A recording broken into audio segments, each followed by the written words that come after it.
Welcome back guys to another video. In this one I want to talk to you about my car that had developed all of a sudden a very weird problem. Basically it started perfectly when the engine was cold. But when the engine was close to full operating temperature, if I turn it off like going to the shops, like a short trip, and then tried to fire it up again, it made something like this.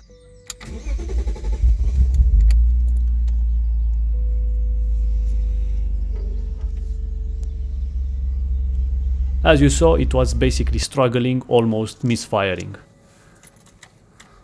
Then if I let it cool down, it worked perfectly again. Well, the solution, it was the crankshaft sensor. My car has the OBD1, which sometimes are not that accurate at finding electrical errors. Also, this means that the sensor is located at the back of the engine, so it's kinda hard to reach it. As you can see, it's right there underneath the starter motor. Then if we have a look on the diagrams, we see it's part 18, but these are just generic because some of the other models, they have the crank sensor in front of the engine, but the code is the same. So I changed that one, but just make sure you do not force it out since the bolt is steel and you might damage the aluminum block. And that's it. Here it is starting now flawlessly even when hot.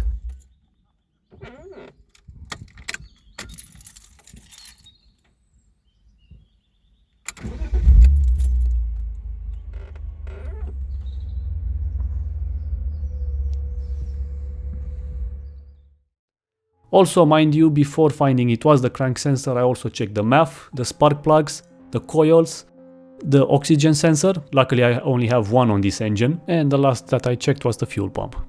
And all in all, I'm happy that I found the problem, and hopefully this will help you if you have something similar like this.